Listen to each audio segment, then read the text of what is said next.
Hi, Carol, just doing a test here. Can you hear us okay? No, they're not, yeah, you go She across can, the thank tracks you. and it's still.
Great, and the Steeler chair. We did, go to the tavern on Nineteenth Street.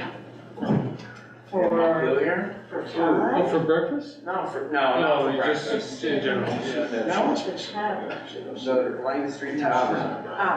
yeah, Council's Online, Was it? Is he I online? think it was, I think it was a McGillicuddy's. Man, Dave's got. Oh, he's got his power. Yeah. Oh gosh, it's 7 o'clock. Samsung? No, I don't know. Just so you know, Councilor Booton is joining us online at the moment. Okay. He's currently connected. I'll text Sam, let's see. Council Booth's not here, I can make these things over here. The world is your oyster, Mr. Andrew. I wasn't gonna keep Alright. So it is 7 o'clock PM and I'll call this meeting of the Barre City Council to order this Tuesday, February 28th, 2023 at 7 PM. Council present tonight, we have Councilor Deering, Councilor Chambel, Councilor Lozon, Councilor Wazizak, and joining us remotely is Councilor Booton. Staff joining us tonight, we have City Manager Strola Castro in person, Clerk Treasurer Dawes is joining us remotely. We have Fire Chief Cushman, Assistant City Manager Don Monahan. I think I have everybody. So, tonight's agenda is available online and in the back of the room. The meeting has been publicly posted, is being recorded, and subject to Vermont's open meeting law and the council's rules of procedure, which are available online. I'd like to offer a warm welcome to all of our guests tonight and members of the public joining us online. For those of you who are joining us online, please keep in mind that the chat function should only be used for technical issues or difficulties, and we can address those as those come up, but otherwise is not for ongoing discussion. If you can mute yourself when you're not speaking, that way we don't get any feedback. The city offers online access as a convenience and we'll continue the meeting if any technical difficulties occur. Please raise your hand if you'd like to speak and be recognized. I'll call on speakers in order, allowing people who haven't spoken yet to speak first and limiting time if necessary for the city's business. As always, state your name for the record. For those of you here in the room, if you could come to the front table if you'd like to speak and speak in the microphone. If you have any questions about process or procedure, please ask and we'll get it sorted. And I want to thank everybody in advance for participating in a civil way. With that, that takes us to the second item on the agenda, adjustments to the agenda, starting with the city manager. Thank you, Mayor. We'll have executive session today. It's not really an adjustment, but updated that it will be needed for both labor contracts and personnel. Labor contracts and personnel. Possibly anticipate action on the first of those items afterwards. Okay. For if David's watching. Action on labor contracts anticipated. Got it. Okay, city councilors, any adjustments to the agenda? Would you be opposed to moving the allocation of number B8B to the consent agenda? I would not be opposed to it. No objection from me. Is there any objection from moving item 8B, the allocation of $40,000 in opioid settlement funds to Turning Point to the consent agenda? Well, I mean, I intend to support it, but I think it might be a good opportunity for folks at the Turning Point to, maybe educate the viewers a little bit in terms of the work that they're doing, if you don't mind. I don't mind at all. Okay, that's fine with me. Are there any other adjustments to the agenda? All right, hearing and seeing none, that takes us to visitors and communications. This is an opportunity for anybody who would like to speak to a matter that is not on the agenda. If you're here to speak to an item that is on the agenda, we can take that up when that item of business comes up. See, how would you like to speak?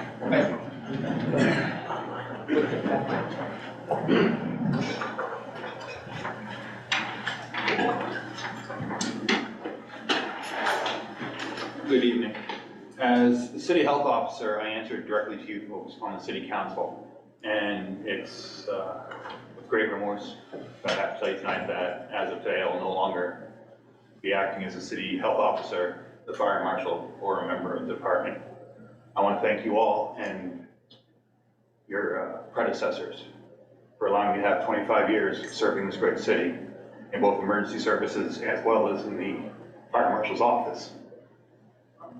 I just wanted to tell you in person, so if you reach out to me, why I'm not answering you. So I just want to say thank you to all of you and continue doing such a great job in the city. Thank you. Have a good evening. Thank you so Thank you much. for your service. All right, Thank you for your service.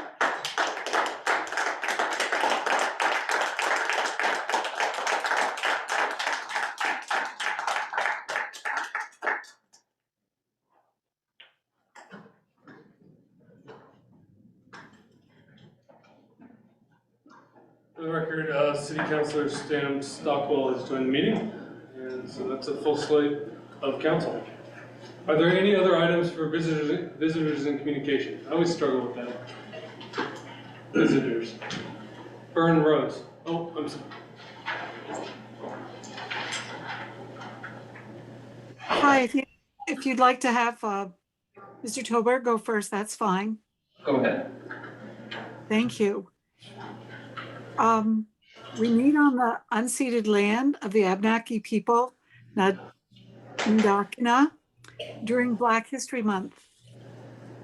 I want to thank our Aldrich Children's librarian for coordinating Abenaki storytelling and drumming with Melody Machin today. Melody lives just over the line in Barrytown. It was fun for me to engage with some of our little people and their parents. One parent shared their ancestry of both African and Native people. Although I was born in Vermont, my ancestors were immigrants, and I no longer call myself Native Vermonter. I save that for the true Indigenous people. And second thing, I want to welcome our new DPW Director, Brian Baker, and congratulate Bill Ahern on making it last until July and thank him. Thank you very much, City Council. That's all I have to say. Thank you. Mr. Tobert.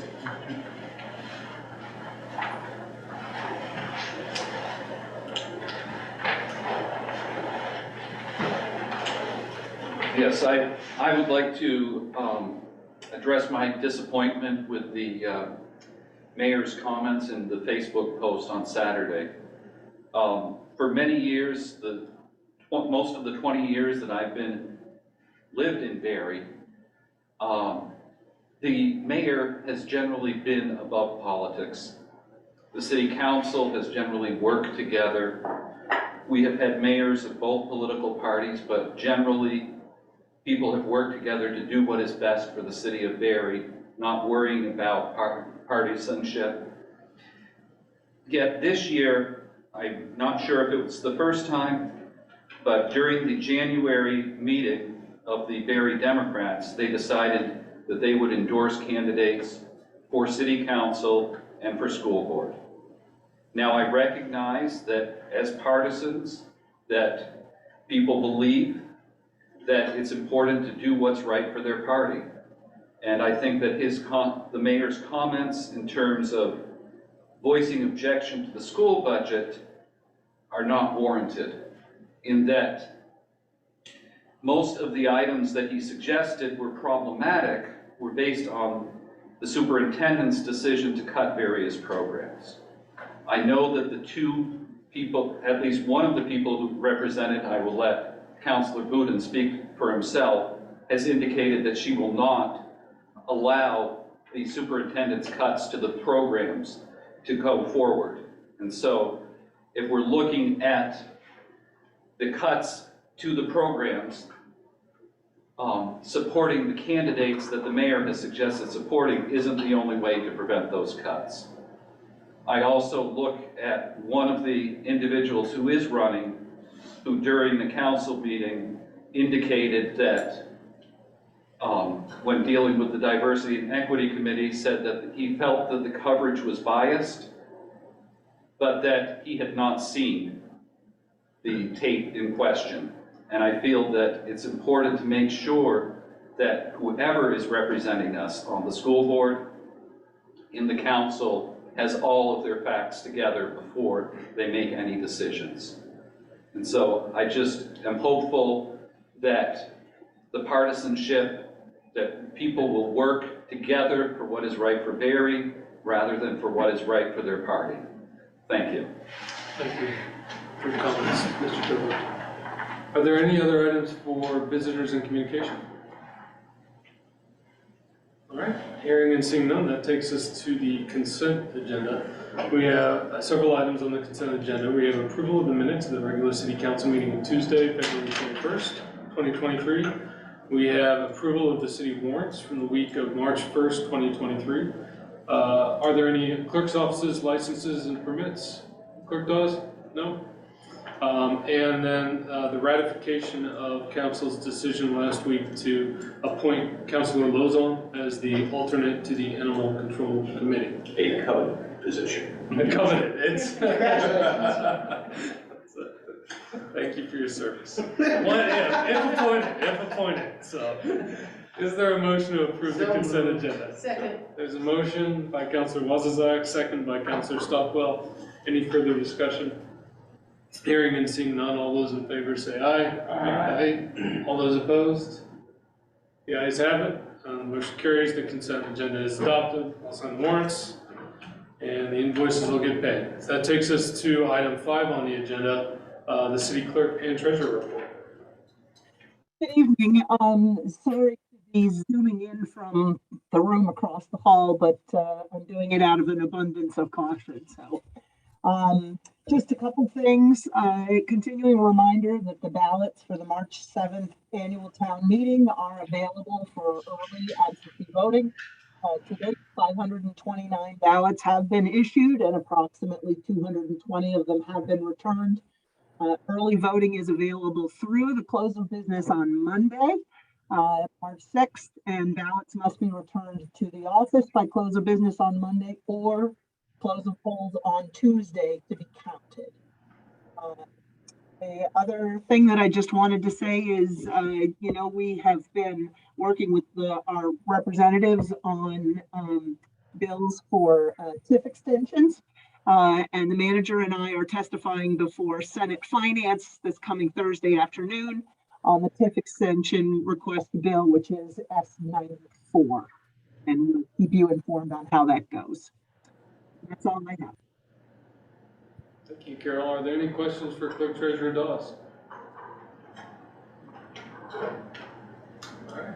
Hearing and seeing none, that takes us to the Liquor Control Board and Cannabis Control Board. I don't believe we have any items tonight. Is that correct? Nope. Okay. Mr. Mayor, sorry, I'm being told to test something. Carol, can you still hear us okay? Yes? Okay. Michael Booton, can you still hear us okay? He's not, okay, good. Thank you. Sorry. So that takes us to item 7 on the agenda, the City Manager's Report. Thanks, Mayor. So just a couple items to update the council. We're speaking about it tonight again, but the FY24 budget's on the ballot on March 7th. So encourage residents who have questions about it to visit our website to become informed on it. I think we had a great budget process, very proud of the product we came up with, and also had an opportunity to discuss the FY24 budget on CVTV City Room with Steve Pappas. So thank you to Steve and Tony Campos for hosting and helping get the word out about the budget. It's a 30-minute show, and it's on our Facebook page. You can get it on CVTV's website, but any residents who have questions about the budget, we covered quite a bit of ground there. Happy to say that we've come to agreement on a pilot with Capstone to create a new pilot payment for the Brook Street property, as was included in our budget. So we just landed on language today, and we expect to bring that to council at the next meeting to create a sustainable revenue source, a new revenue source for the city. And again, want to thank Sue Mittner and everybody at Capstone for opening the door to have a challenging conversation on that topic. Had a chance to meet with Bill Krajewski from New England Municipal Consultants this week. He was in town to start laying the groundwork for the citywide reappraisal that they will be conducting, which is really exciting because we are that's a lot of work ahead of us, and with the many hats Janet is wearing, I know she's very happy to have him doing that work. So really excited that we're a little bit out from that beginning, but Bill's already in town and in the city, making sure that steps, procedures, equipment is in place to make sure that that process goes smoothly. And finally, as you all know, we welcomed a new Public Works Director yesterday, actually. And it feels like longer because Brian's been, he was between his positions, and he joined me last week for visits to all our facilities, met all the staff ahead of time, and was really well received. A lot of familiar faces at every one of our DPW sites, the treatment plants and the garage. So he's a familiar quantity for many of those folks over there. So I'm really excited to have Brian here. He's joined us here in person so he can introduce himself to you. I'm sure after you get to meet him, you'll feel the same way as I did and our staff did. And as Bernadette kind of stole my thunder, but really happy that Brian is here, but also want to acknowledge Bill, who put in, this was a retirement job for Bill, and that's, God bless him for doing that in a retirement capacity. He's put in a lot of time. He dealt some tough hands with the capacities here, but he did a lot of great work. And I'm really happy also that, to be able to pass this on to Brian, who I know will do tremendous for us. We have talked a lot about our plans and really excited about where we're going. And so Brian is here, and I'm going to put him on the hot spot just to say a little bit about himself, and so you can meet our new Public Works Director. Welcome. Thank you. As said, my name is Brian Baker. I'm a lifetime resident of Brookfield. Grew up on a dairy farm there. Went to school, Randolph, college up to Vermont Tech. Spent almost 30 years in private consulting engineering. The last 16 right here locally in Barre for Dufresne Group, and decided it was the time for a change. And this was advertised, and I stepped up and made the change to come over here. And I have a history in consulting. There's a lot of construction, a lot of design, so projects are be a big push for me because that's my comfort level. And hopefully we can get some good projects started and completed for the city of Barre. Thanks for the introduction. Are there any questions or Welcome here. encouraging words. Yeah. No, I Thank you know so much. Brian. We've worked with him for years, and welcome to the dark side, Brian. The Main Street project was I managed that project through design and construction. So we had a lot of nights here too. And you still came back for more. I did, I love yes. it. Welcome back. Okay, thank you.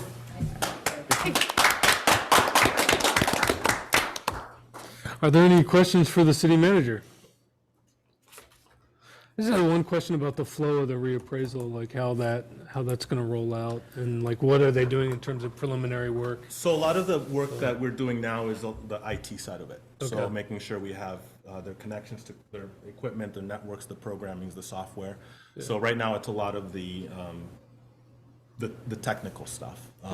And the information sharing will start at a later stage, but we were talking about servers and software programs. A lot of that stuff's a little bit over my head, but that's where it starts, and we end up down the road with a reappraisal. Great. Also, how's the new IT position working out in terms of committee support? Are there? Yeah, so we did a training with Ryan and Carol on both open meetings law and Zoom. And so I know that part of that was to help some of the committees members who struggled with some of the Zoom, especially as we were transitioning when we expected the executive order to expire. So I think for many committees that was helpful. We got good feedback on that training. I know that we're trying to shift some of the scheduling.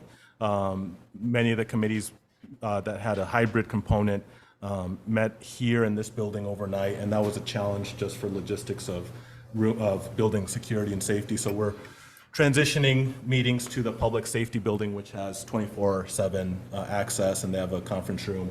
I know we had a couple glitches. They're in the middle of their dispatch center renovation, which I encourage folks to go look at.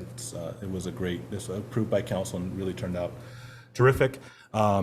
But I'm hopeful that now that that's over, we'll be in a good spot. Any other questions for the city manager?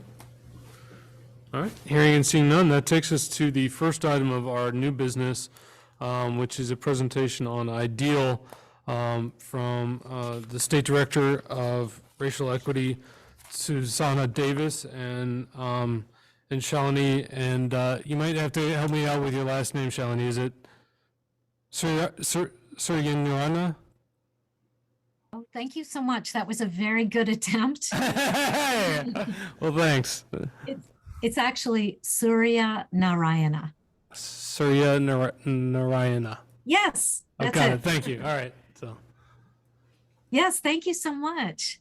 So I'm actually going to kick off the presentation.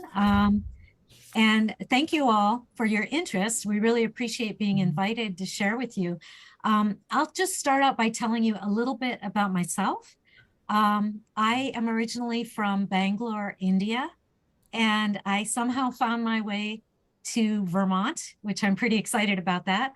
I work in the State Office of Racial Equity with a focus on education and outreach. So that means I'm interacting with residents, visitors, press, and other sectors of our government.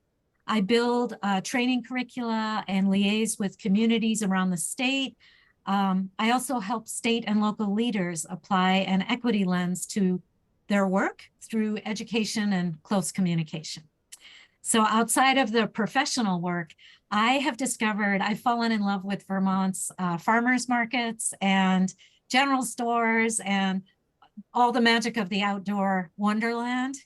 This place is, I think, a little bit magical. I'm really happy to be here.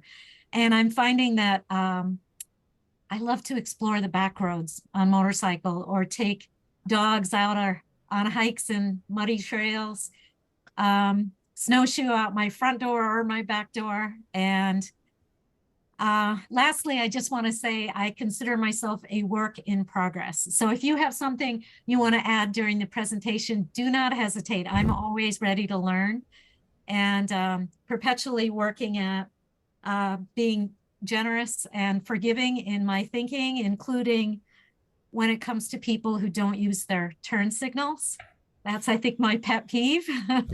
So with that, you know a little bit about me now. I will turn it over to my partner in crime, Susanna Davis, who is the Executive Director of the State of Vermont Office of Racial Equity. I'll let her tell you a little bit about herself before we jump into talking about our newest statewide equity initiative, which is Ideal Vermont. Thank you so much, Shalini. Can you all hear me? Yes. Yes. All right, great. Hi, good evening. Buenas noches, actually. It's nighttime now.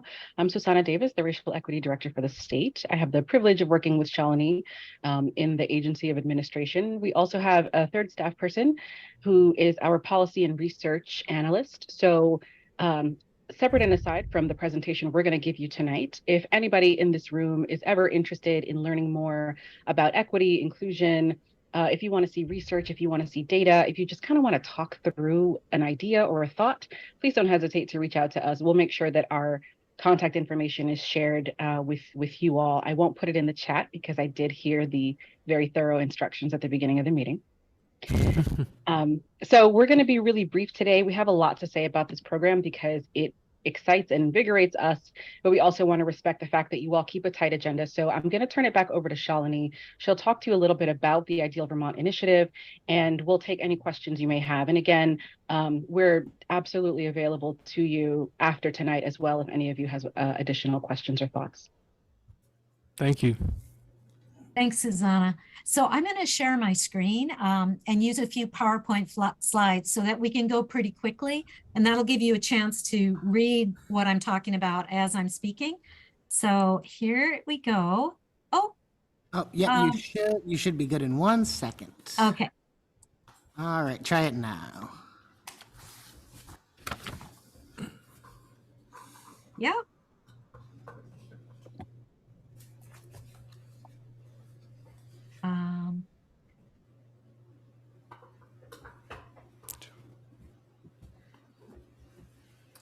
All right. There we go. It takes a second with this many folks up. So Shalini, what we're seeing is there you go. Yeah. Sorry about that. Yes. So we're talking about Ideal. Hang on, give me 1 second. I need to readjust this placement. Okay, there we go. So I'm going to move through these quickly. So if you see something or want it repeated, please don't hesitate to let us know. So Ideal Vermont stands for Inclusion, Diversity, Equity, Action, Leadership. And as you can see in the write-up, it's a statewide initiative where we will play a convening and assistive role for municipalities to help them advance equity through policy and knowledge sharing. So what we're seeing in Vermont at the local level and actually maybe even nationally is this trend towards much greater interest in promoting diversity and equity. So here's just a few examples. There are at least 14 municipalities represented on the Equity Committee of the Vermont League of Cities and Towns, the VLC2. In the education realm, there's about 25 school districts since October of 22 that have an equity coordinator, and that's up. There were only about 20 districts in December of 21. So in less than a year, they increased by quite a bit. Right now, the superintendent said he thinks about 50 to 60% of Vermont schools have an equity coordinator.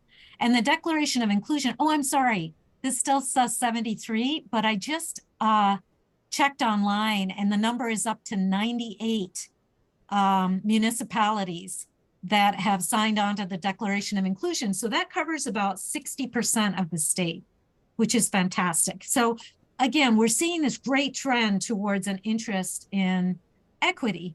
And that makes sense because our demographics are changing. And this slide, I'll just go through this really quickly, but what we're seeing is the numbers of people who identify as Asian American, Pacific Islander, Hispanic, Latino, Black or African American, American Indian, or Alaska Native, those are all going up and up and up in Vermont. And the people who identify as only white are actually going down. And what that means is probably more and more people are identifying as mixed. So our state is changing. It's the landscape is starting to look a little different. And equity in our local communities can benefit all of us. We are seeing decades of research that shows that communities really thrive when they have diversity in the residents, responsive government, and inclusive policies. And it's evident by the growth in economy, strong participation in the democratic process, and students who are successful in the schools. Inequity, on the flip side, actually ends up hurting us all. And I think that's really obvious. I know when I was growing up, my parents had taken us on some flights, long flights. And I remember there was a smoking section in the front of the plane, but it was just near the first few rows of seats. People would all stand up there and smoke. But we were really all breathing the same air. We just had segregated them to one section of the plane, but we were all in it together. And so I think that is another great example of how that kind of lost cohesion and segregation actually ends up harming us all. We have everything to gain by pulling together. There's a economic boost we can look forward to. There's more cohesion in the community, and there's a real vision for us in terms of our environment and environmental justice. So our goals here are to keep us all in this together, being less segregated, a greater retention of our younger residents and multicultural residents, expanded cultural offerings, and inclusive businesses and housing. So there are a lot of goals that I think we strive to reach. And how can we do this? Well, I think one of the ways we can do it is by engaging in the Ideal Vermont program. So communities sign up. I'm sorry, I'm just realizing this slide is probably very hard for you to read. So I will make sure I provide in an email follow-up a digital version of this slide, but this might be a little more helpful. So these are the communities that first signed up to join Ideal Vermont. As you can see, they're kind of spread all over the state. We have some small, some large. We welcome all communities of all sizes. And we have a rolling enrollment. So actually, since this slide was created, which was right in the beginning, we have had more communities join, like Glover, as an example. So, so communities can join quite easily by filling out an application form online at our website and then signing up for an interview. And once that's done, we go through a process of determining the communities that are ready to participate. And readiness really has to do with whether they have the support of the leadership in their community. The representatives who would serve on a team are people who are in a position to affect change in the community in terms of policy and procedures. So they tend to be in the local government. So select board members, town managers, people in leadership positions who can impact those kinds of policies and procedures. So I'm gonna stop there and give you some time to be able to ask questions if you like. If you don't have questions, I can go into more details about the program, but we'd really like to hear from you and know about what you need to know in order to help you decide if this is the kind of thing you'd like to pursue. Oh, is there a hand raised? Bernadette Rose? Hi, yes, thank you. I was listening when you spoke about all the communities that have been joining. Yes. And I read, I don't know if it was in the newspaper, about a community not far from us that adopted a declaration inclusion that actually puts in limiting language. So it excludes some people by adding the word legal. And I'm wondering, how do you deal with a situation like that, which would, you'd think it was an inclusive thing, but it's really saying only certain people are included in this. Thank you. I can take that question. So one of the things that we want Ideal Vermont to do or to be is a learning community for people. It's not a congregation of all of the municipalities around the state that are super advanced on equity and that have been doing it for years and that have all of the resources available at their fingertips. We appreciate having municipalities like those as part of the program, but we're really trying to capture anybody who's committed to the work. You don't necessarily have to have been able to do a lot of it. You don't necessarily have to be an expert on it or be getting it right all of the time, but you've got to be committed to the work. So some of the things that we're looking for are sincere and genuine and full-throated commitment to equity. Now, the situation you're talking about with the limiting language is clearly not the full-throated expression of commitment to equity that we're looking for. And also, we want to help towns get to a place where they understand the issues, where they understand where they are, where they could be, where they should be. So how do we handle it? I mean, I think it's a little bit tricky, right? We're not directly involved with the Declaration of Inclusion. We support it. We appreciate that it exists, and we keep in close contact with the people who put it out and who are promoting it. But at the end of the day, we also recognize that a lot of what we're looking for is tangible action in municipalities. It's one thing to sign a local ordinance or a resolution. It's another thing to change policy and to interact with visitors and residents in your town in ways that are genuinely equitable. So I think we're looking really at a more holistic picture beyond some of the actions that towns are taking and looking at, are you genuinely committed? And if so, we would love to have you. And if not, that's okay too. We're here when you are ready. I see Councillor Stockwell and then Councillor Deering. Could you speak to some of the tangible actions that different towns have taken? Yes. Some of the actions that towns have taken include things like the Declaration of Inclusion, passing of local ordinances, things like pursuing municipal voting for people who are present legally but who may not be citizens. Things like reforming their local policing strategy. I believe the town of Brattleboro has a community policing plan that really has taken equity and inclusion into a great deal of account. Other tangible actions include things like revising some of the offensive, what they call it, school branding, AKA mascots, right? Some other policies include actually hiring at the town level a person in a DEI role. Having a person really baked into the fabric of the town's governance means that you're committed to it because you're willing to invest in the position. It also means including things like we created an equity impact assessment tool a few years ago. I know there's at least a handful of municipalities around the state who are using it actively in their policymaking processes. So that's just a handful of things that municipalities could be doing, but we also want to be able to serve as a bridge. One of the things that I think Shalini may have mentioned is that there's also some very limited, modest grant funding available through the initiative. And it's important to us to be able to help connect municipalities who are members with funding, because for a lot of towns around the state, they want to be able to do more on equity, but it may be cost prohibitive for them. And for those municipalities, we want to at least remove or mitigate that barrier. So sometimes it's not just about actions that towns have taken to date, but also, what is your vision? What are the things that you want to be able to do, and how can we serve as a bridge to help get you there? Thank you, Susanna, so much for that great response. And I actually did not mention the access to funding. I have a short list of things I was going to add on now.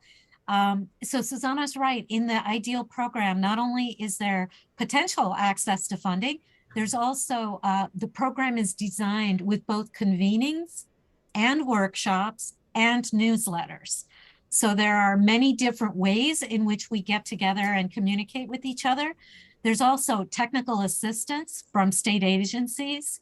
There's data sharing and coaching, and there's online resources, both a platform, we're using Teams, with a resource library. So there's opportunities for chatting, sharing files, and utilizing the library that we're creating. So there's lots of different ways for people to get information and to learn more, share with each other.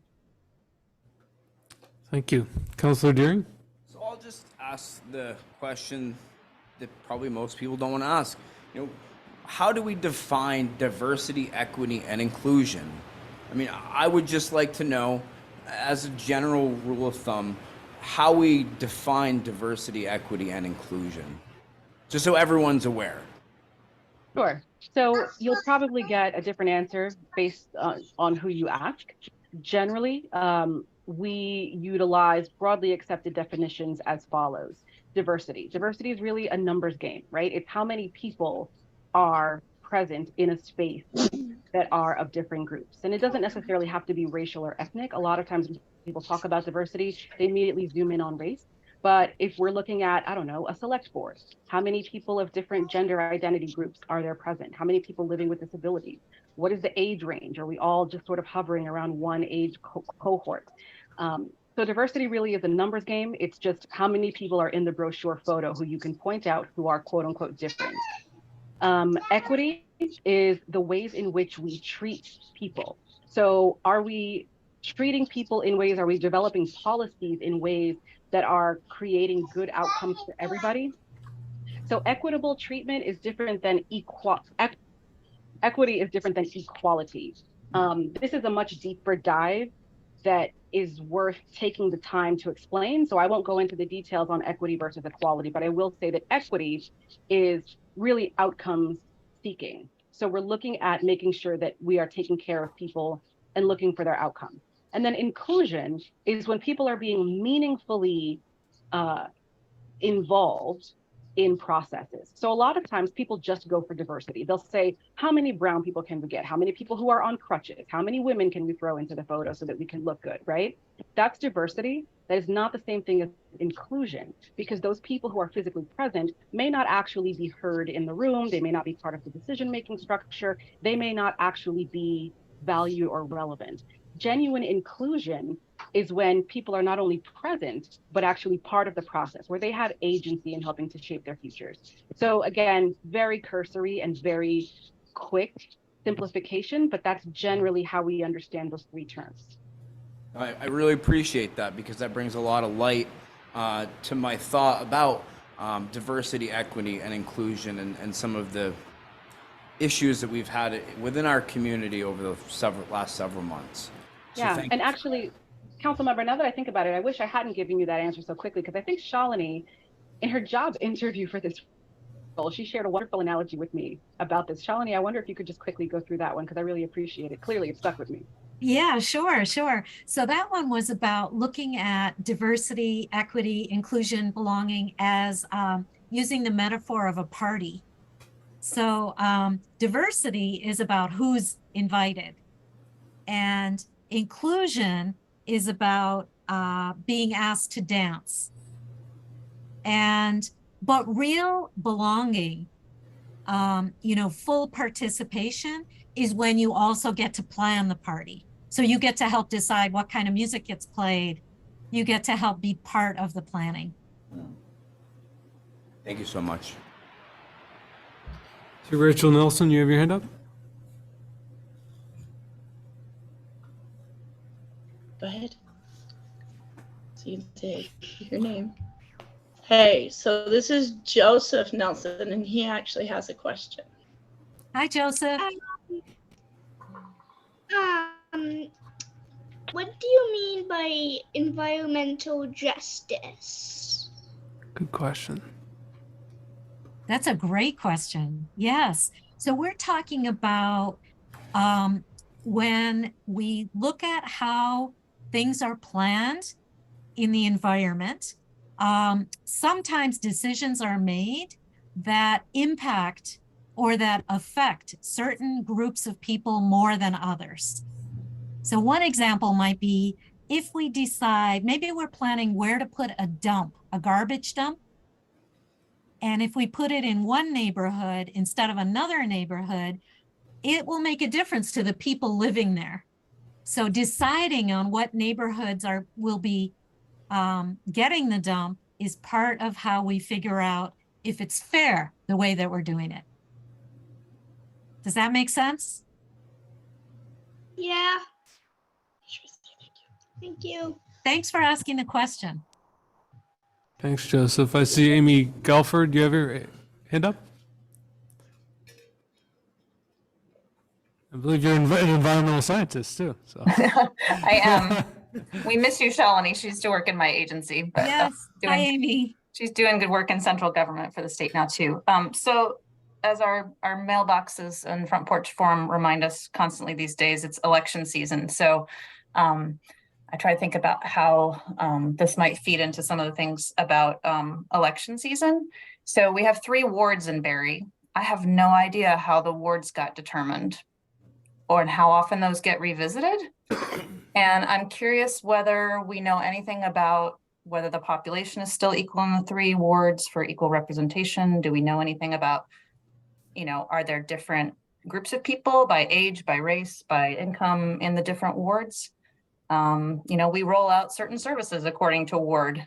One year it snowed on Veterans Day, and so Ward 3 didn't get yard waste pickup, just because I lived in Ward 3, and that's just a silly little example. But are there other things that we roll out? We're all up in arms about paving. Who's getting the paving? Is it happening equitably throughout town? So, a lot of you function as city councilors is really at large, but you are elected by wards. And so I wonder about the data behind that. And if you guys can provide any kind of, I don't know, is anybody looking at census tracts within cities in the same way that things got looked at for the state reapportionment? That's probably a great question for our city clerk who staffs the Board of Civil Authority and looks at the census data and the ward composition. Amy, the wards, we actually used to have more wards, and it really was centered around sort of neighborhoods. They were determined by the type of... Carol, could you just lean into the microphone a little bit? You're garbling up a little bit. All right. Is that any better? Oh, so much better. And the neighborhoods were divided by ethnicity. Barre City's North End was Italian. Up on around Hill Street were the Granite Barons were it was very tied to the cultural history and the economic history of Barre City. Each neighborhood had its own school, and its identity was, we've got all the neighborhood schools, and the wards were all tied to the schools. As the city moved towards a more centralized school system and the city schools were sold off for other uses, we moved from 5 wards down to 3. And it is a continuing question as to whether there is still value in the ward system. The school actually used to also elect school district school board members by ward, but they moved away from that system about 5-6 years ago or so. And now they elect their directors citywide. We do get the census tract numbers usually 2 to 3 years after the census is complete. We do actually now have those numbers, and the hope is that the Board of Civil Authority will spend time this coming summer looking at them. We did 10 years ago after the 2010 census to make sure that we at least had a diversity, that our numbers were balanced across the 3 wards.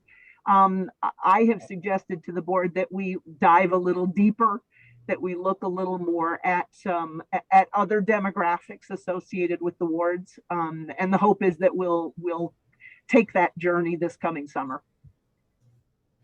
Yeah, and the other thing I was going to mention, I came in the middle of the city manager's presentation, so I'm sorry if this already got covered, but I heard appraisal come up, and constantly talking, got to go to the grand list, which means different things to different people. And I've heard Clerk Dawes go through the explanation of the math on the tax rate versus the grand list. And you take the grand list and you take the budget, and that's what determines the tax rate. So just because you raise the grand list doesn't mean that the tax dollars go up. It depends on which math you're adjusting. And there's a lot of conversations about that on the citywide level. I don't as often hear about how it's going to impact individual homeowners. So when I bought my house in Barre, it was definitely under assessed. So I got away paying lower taxes than I should have for a few years. And then my taxes shot up 54% in 1 year when my house got reappraised. That's a whole nother rant I can have about that. And so I'm paying a fairer tax now compared to my fair market value, but I think I'm paying a little more than some of my neighbors do, but I got away with it for a few years. But I had $2,000 in the bank for the difference saved up for some home repairs. So I just sent that to my mortgage company for the escrow. If I had been in more dire straits financially, suddenly having an increased $2,000 tax bill could have been devastating to me. So I think as we look at the reappraisal, we need to think not just about grand list, not just about tax rates citywide, but how that's going to play out for individual households and different groups of people. And that certainly is something that through the reappraisal process, our hope is that we're going to be creating more equity across the city. We haven't had a full citywide reassessment for over 20 years. And things have fluctuated by market influences, various and sundry other things, and that creates pockets of inequity. And so being able to look across the board is going to get us back to something that should be very balanced. I think those are two great examples that feed into a question I have, in that there's so many different areas of investigation that we could go into as a municipality. I know one thing that would be really important to me that we have a more diverse workforce or a city employment atmosphere where anybody can feel a sense of belonging and support and welcome. And so as we look at all these issues of diversity, equity, and inclusion across municipal services, how do you recommend that municipalities focus their efforts? And I'd also note that we have a diversity and equity committee that has done fantastic work grounding in definitions. I think most of them are on this call here in the room tonight, has developed an equity impact assessment. They've gotten a grant with council support from the Community Foundation. And so there's a lot of things happening, things rolling out. How do we harmonize some of these efforts and think about where should we focus first? Part of it, I think, is getting your own house in order, so to speak. The other part of it is mutual aid. There's a lot to be said about being able to support your peers around the state and be able to do this work. One, because adding more municipalities to your ranks on equity and inclusion work helps to make your work stronger. It helps to spread it wider, and it just creates a more solid network of people who are not only sharing best practices, but also there for each other when things arise, right? For example, you might say to yourself, hey, we have a contentious community board meeting coming up on a particular topic. And you know what? You may have another member municipality who's been through that 3 years ago and can be there to support you, can provide you with data or ideas or something like that. So part of it is being able to build community that's genuinely committed to equity, not just within your municipality, but also with your surrounding peers. The second thing that I would say is, in addition to creating that network, another really important piece is the continued learning.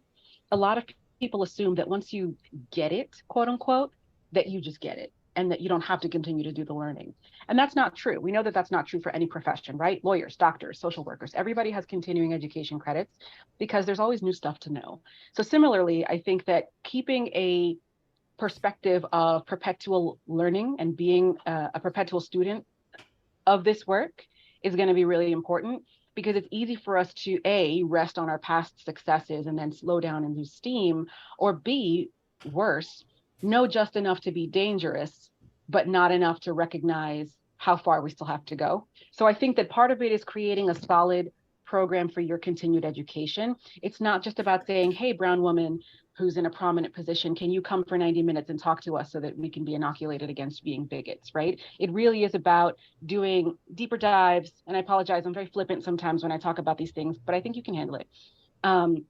It really is about doing that deeper learning, looking for reputable sources. It might mean saying, hey, you know what?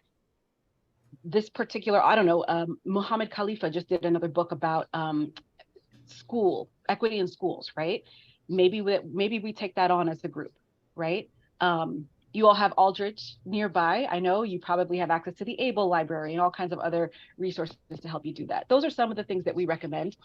The other thing is that earlier with Amy's question about districting and the ward system, one of the things that I just want to mention also is that it's great that you have local level insight into some of these data. And also, if you get stuck with those, we can be of assistance, right? We have people like the staff over at the Vermont Center for Geographic Information. We have the researchers at UVM who co-led the 2020 Complete Count Commission that was overseeing census collection, right? All of that is to say that when we think about some of the TA that we're doing through IDEAL, that's where we can bring in the state level subject matter experts to help you look at so like the reapportionment board or whomever, to help you all look at this from a local level. I'll give one example. At our last IDEAL Vermont, was it last week or a couple of weeks ago? I don't even remember now. We had someone who came in from the Department of Labor and gave data specific to the member municipalities who are in IDEAL Vermont and said, hey, these are your towns. These are your town's data with respect to unemployment rates, languages spoken, population numbers, right? Number of jobs gained or lost since 2019. And just being able to do that deep dive at a town specific level was really illuminating for a lot of the members around the table to help them understand A, who they're representing as a reminder, and B, how is the labor force being impacted by different larger factors, and how can they as a municipality help to support that. So I guess if I were to throw that into a recommendation, I would just say, utilize us at the state level where you can. And that's whether or not you're part of our IDEAL. It's fine if you are, but if you're not, we still want to help make your municipality more equitable. So those are some of the things that we can offer. See a hand raised from Danielle Otarski, and then I think it might be helpful just to, if you have more details you want to talk about the programmatic details, to take that time and so we fully understand what options are on the table. Danielle? Thank you. Hi, Shalini. Hi, Susanna. Thanks for coming tonight. So I am the chair of the River Access Task Force, and part of the work that we're doing is trying to develop better access to the river, but also to understand, for the people, for the community, is the river safe to swim in? Is it safe to fish in? What are the things that we can do around the river? And, our goal over time is to be able to provide that information back to the community, and then hopefully develop and enhance some of the river access sites we have in the community, and to clean our river and make it more accessible in a lot of different ways. And so one of the things that I wonder about for Barre City, as we're working really hard to kind of be up and coming and try to pull people in and get people to invest in our community, it's like if we create this really nice like river access and we have trails and things like that, one of the things I worry about, because I have done some work looking at the demographics of Barre City, is that if you live on the other side of the tracks, it's significantly different on that side of Barre than it is on the other side of Barre. There's more children living in poverty, like high levels, a lot more rentals, not many homeowners. And a lot of folks live along the rivers. And so one of the things I worry about is if we make Barre into this place where people want to come move, that those people that are living in those areas are going to be pushed out of Barre. And the people who own those apartments, they're going to make them nicer. They're going to kick the people out, and then they're going to charge more money and get different people coming in. And so one of the things I wonder is, like, through the IDEAL program, is it possible to kind of look at how we can prevent things like that from happening? And I don't know like how we do it, if it's through city planning or other things, but is that something that other communities have looked at that are in your program, or is it even something that they've thought about? Yeah, we like to be supportive to the broad menu of topics that municipalities want to work on. For some towns, zoning and land use is the hot topic that they need to work on. For others, it might be policing. For others, still, it might be education. I would say that generally, zoning and land use is one of the most influential factors in the United States that has determined physical segregation and therefore social segregation. So it's a topic that we are really, really passionate about in our office. Things like minimum lot sizes actually shut out who can buy a particular plot of land. Things like character of the community that's often used in communities around the country and including in Vermont to say, well, we don't want people like that, or we don't want that kind of place near us. It allows for a lot of NIMBYism, and that creates inequitable distribution of benefits and burdens in different communities. So the short answer is yes, that's something that we are absolutely here to help municipalities work on.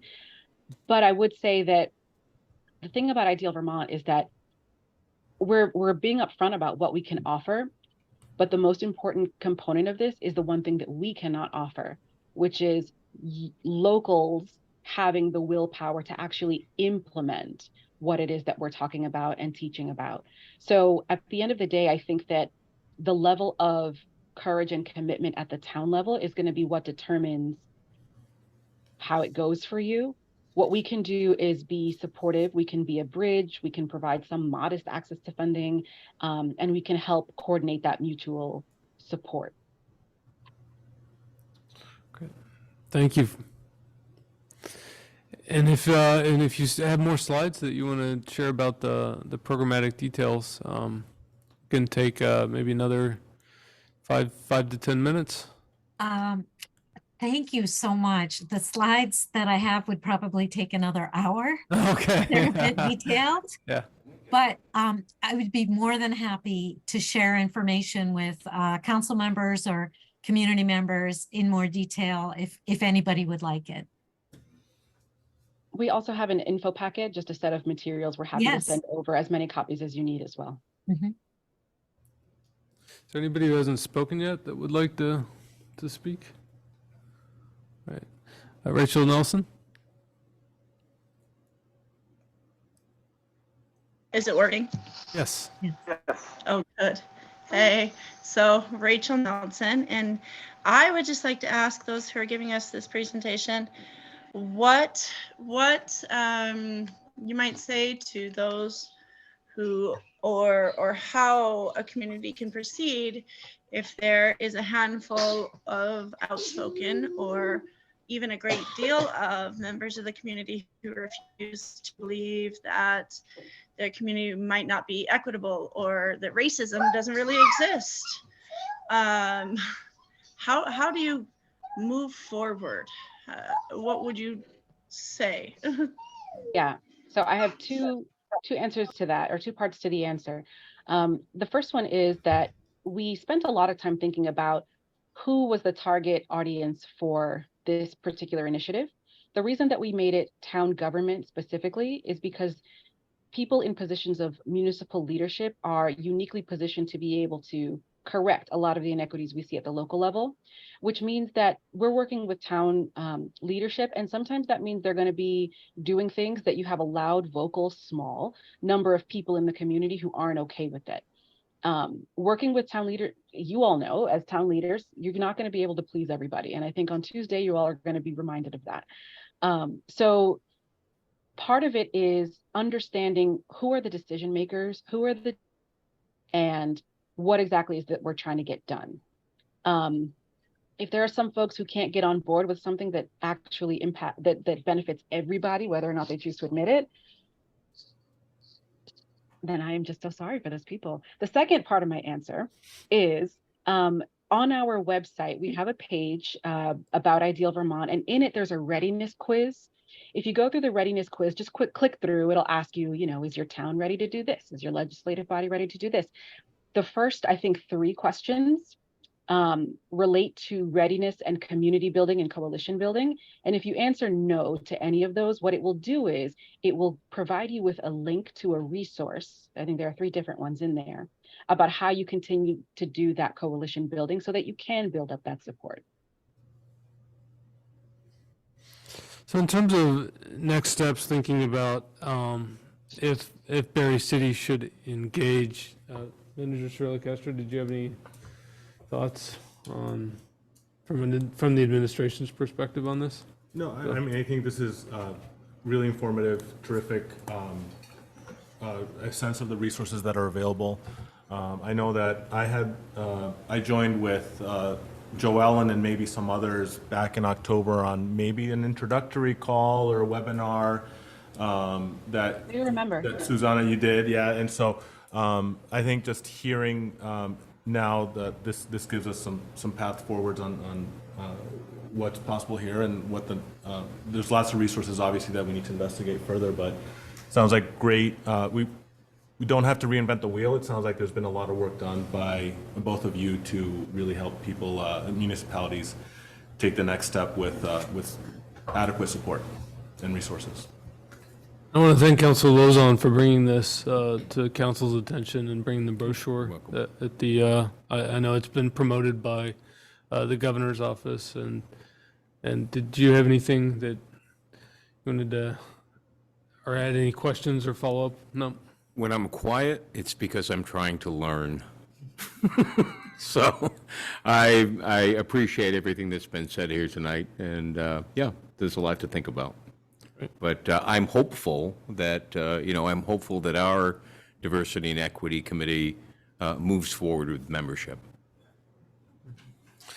So would that be a motion that the council would be interested in referring this to the Diversity and Equity Committee for an advisory recommendation on how the city might work with the administration to take advantage of this program? It would. Second. There's a motion and a second. Is there any further discussion? Just like to know what's involved with the interview process. So the interview process, And who would be doing the interview? so in terms of the leadership, and you're talking about the leadership convenings, workshop, newsletters, the interviews. No, I mean like the interview to get into the program itself. Okay. Is that? Because we would have to be accepted to the program. Yeah. Correct. Is the question about how the interview is conducted and who should attend? Correct. Okay. The short answer is bring whoever needs to be there. We don't really have a limit. We ask municipalities to create, if they're accepted, to create a team of up to 3 people. But in terms of the interview process, we just want to meet with whoever it is who has some level of influence, who needs to be at the table. So for example, some of our municipalities, we have members of the local school district there. For some, it's town managers, town administrators, maybe a mayor here and there. We've got some who are police chiefs who are members. The point of it is, if you have a role in local government, if you're committed to equity, if you're going to be part of the team that's going to push progress and change, then be part of the team, be part of the interview. So we're not too strict about who's at the interview.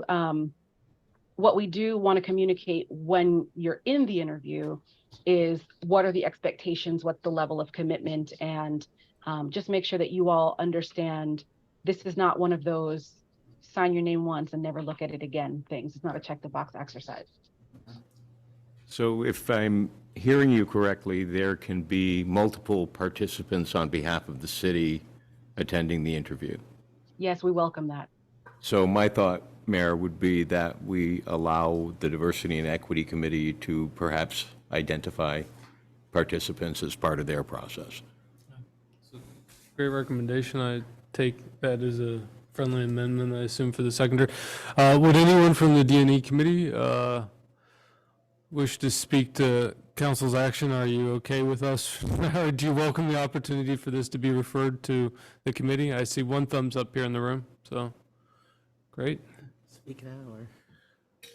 Well, this has been really helpful, and I really thank you for your time. And Shalini, I would love to catch up sometime, because 20 years ago, I lived in Bangalore for about 6 months. Wow. Living in a Catholic monastery, and was often on the back of motorcycle taxis bouncing around town, so it'd be fun to catch up on that. That would be fantastic. All right. Anything else? I see the Chair Mulvaney. You have your hand up. Yeah, thank you. I really appreciate, Susanna, your words and your comments. And although you can certainly bump it to us for discussion, but we actually have already thought about this quite a bit. And based on the application process and looking at that actual form and the kinds of questions that they're asking, I don't think it's appropriate for us to make those answers. We serve at the behest of the council. There really needs to be a higher level of, how should I say this, a higher level of authority looking at this. And not that we would certainly help whoever it is that would participate, but it really needs to be at the council level. It needs to include perhaps our city manager, even maybe Rick, our HR person. I mean, it really needs to be looked at that level. We are volunteers.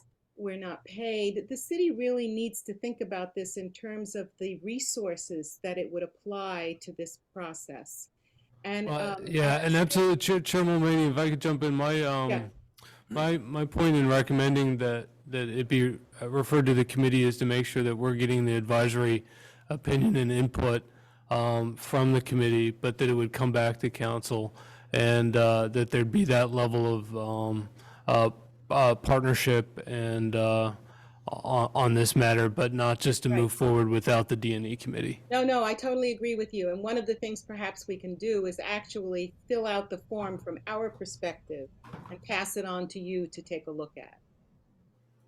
I think that'd be really helpful. Speaking for myself, I see a lot of heads nodding. So. Yeah. Okay. All right. I'd like to offer one more thing. As you all consider your process and whether you'd like to apply, we're also available just for an informational chat if you really want to have a little bit of a deeper dive, or if you're still unsure. So please do feel free to contact us, and we can just sit down and chat informally about what an application looks like. Thank you so much for this overview and your assistance and all the leadership you provide across the state of Vermont. Thank you. Thank you. Thank you. So I should call the question, I think. So there's a motion and a second. All those in favor, say aye. Aye. All those opposed? The ayes have it. All right. With that takes us to item 8B, which is an allocation proposal for $40,000 from a special funds from an opioid settlement, which the manager is recommending for Turning Point. Thanks, Mayor. Move to approve? Second. No, and then we'll let them present if they don't. There's a motion and a second on the table.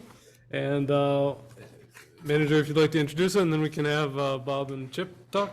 So I know Bob, I hadn't met Chip, but this must be Chip Castle. I am. Mustacheless Chip Castle. So Chip is the treasurer of our board. Tom has given us a chance to talk a little bit. I won't take you too long, though, because you have a long evening here. But I will say that we have been very much involved in the opioid crisis for at least 10 years. It was 10 years ago that the center directors from around the state got together, and we realized that the state was about to inaugurate this new innovative hub and spoke model for opioid treatment. And we knew that the people going through those programs were going to have no idea where to go once they were dosed. And they would not have a community, they would not have, relationships with people in recovery, and at that time weren't too welcomed by the 12-step groups. So we applied, three of us put together a proposal for a federal grant for 3 years for $250,000 a year to set up a statewide system of recovery supports for people in opioid treatment. And that went very well, but at the end of the 3-year period, we didn't get a renewal of the grant. So, but a survey was taken of all of the hub clinics in the state, and they were unanimous that we can't do without these people. They're make a huge difference in the people that we're treating getting into real recovery. And so we've been doing it ever since. The state picked up the money that was used to pay for somebody to be the recovery coach, and we still do that at Turning Point here. We're not required to, but we do. And we have a recovery coach who has a relationship with the hub clinic, the BART clinic, and also with treatment associates. And we work very closely with them, and they're glad to have us up there because we can welcome people from the clinics into Turning Point. They can learn, they can be respected, first of all. They can get a respect that they don't often get in the larger recovery community. They get respect from us. We understand how tough it is to do what they're doing. But we also have groups that are developed just for that kind of purpose, to welcome people from all pathways to recovery. It isn't a 12-step group or this group or that, it's everybody in recovery. And those groups have been really important. They're statewide now. We just don't take it all for granted. The all recovery meeting format started about 10 years ago, and that was why. It was to create a group that's specifically designed to welcome all people into recovery. You mentioned City Manager Storella Castro, that we were negotiating an MOU with Barre City Police. Well, we have it now. Brad Vail and I signed the MOU just yesterday. And so we have a pretty thorough MOU to work together to support people that they encounter who may be an opioid overdose. One of the biggest difficulties in Central Vermont is that people who overdose, when the EMS comes and brings them back around, they don't want to go to the hospital. Yet we know that people who are brought back from an overdose are much more likely to die from an accidental overdose after that. So our charge is to try to figure out ways to connect with those people and get them to at least talk with us, so that they might get safer. They might take better steps to be healthy. We can connect them with Vermont Cares, who are the harm reduction specialists in our area here. So in general, this is what we do. We have a special program that we piloted here in Central Vermont, but it's all over the state now, called RAM, or Rapid Access to Medication. And a person goes to the emergency department and they say they're addicted to opioids and they want to get help, and they'll be assessed, and one of our recovery coaches who's on duty will be called in to sit with them and talk with them. They'll get dosed once, and our coach will talk to them, find out where they live. Do they have kids? Do their kids well looked after? Do they have transportation to get to the clinic? All these things. And then they take with them 2 doses, one for each of the next 2 days, and the guarantee is that by the 3rd day, they'll be inducted into a program of medication. So they don't have to get dope sick, they can just go right in, and then they'll be connected with counseling, and then hopefully they'll connect with us. So that's pretty much what we're doing now. It's kind of the glue, for the system. We're there before they get into treatment, we're there when they're in treatment, and we're there when they're out of treatment. Yeah. Oh, I see several hands up. I'll start with Councilor Lozon, then Councilor Stockwell. Thank you, Mayor. First of all, Bob, I just gotta thank you for your service.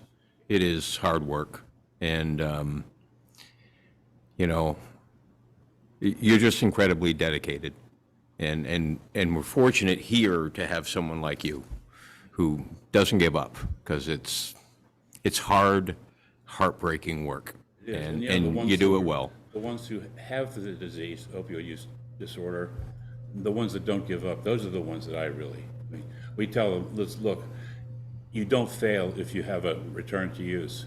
You fail if you don't come back. So the ones that keep coming back and trying again and again, the experts call addiction a relapsing disease of the brain. And the way it works in the brain is that you don't just see the light and go on a path to recovery and that's it. You're going to make 2 steps forward, 1 step back. You're going to try a little bit. What the addiction feeds on is stress. So you get stressed, and then your brain tells you need to use, and you might fall. But you might if you don't have the right connections with other people, someone you can talk to, someone you're with, and say, you don't sound so good. Why don't we talk a bit? That kind of thing. So.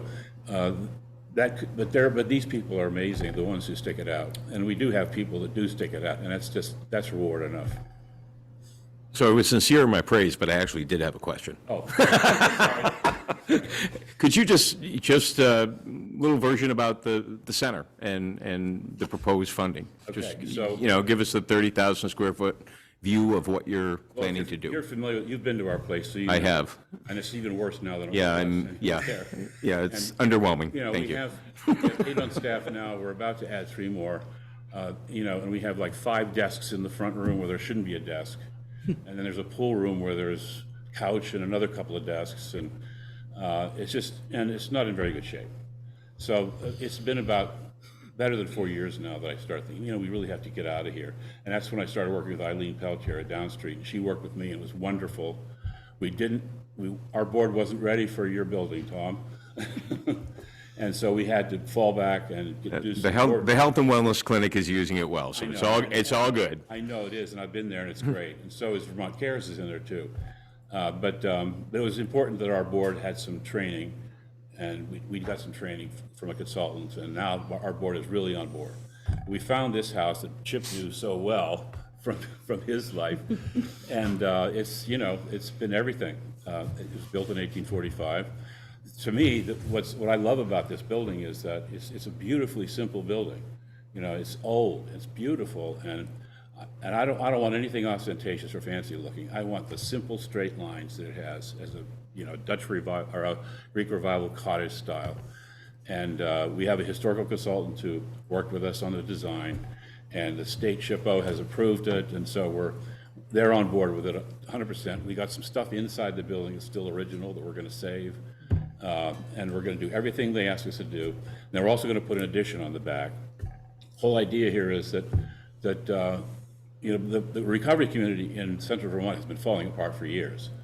You have AA and you have NA, and those groups within themselves, in many cases, are falling apart and not coming back together since the pandemic. And there isn't a single place where somebody who is or wants to be in recovery can say, I'm going to go there and ask some questions, or I'm going to go there and see what I can find out, or I'm going to go there and play pool, or to go to a yoga class, or to something else. So that's what this is going to be. It's going to be a place that is nice, so that the folks from Montpelier, all those great guys in AA who have good recovery, they're going to want to come over here and go into that center in order to be there, be part of it, and over time develop a community that brings together people who have different recovery pathways, but who see this as a place that they can get healthy and have fun. And the Vermont Community Foundation is really looking to support us in this. And we met just the other day, and I said, you know, the first hire I want to have when we move into that new building is an activities director, someone who can organize all kinds of athletic, music, arts, you name it, activities that can bring in the larger community and holding events there. That's what we want to start with. And so he said, here, apply for this grant. Please, we want you to apply for this grant. We can give you $25,000 to hire somebody once you move in to do that. They're so excited by that. So, you know, I really do believe that once that thing is done, and the design we have now is wonderful. I'm happy to show it to you. In fact, John's working on the next drawings of it. It's a great design. I don't want to sacrifice any more of it. Have to in order to get it done with the budget, but it's going to be a beautiful place, and we're going to have things going on that everybody here, anybody's going to want to come to once in a while and be part of it, because the way you really break down stigma is when people who don't have substance use disorders mingle with people who are in recovery and do things together. That's the best known way to reduce prejudice. That goes back to Gordon Allport in 1954.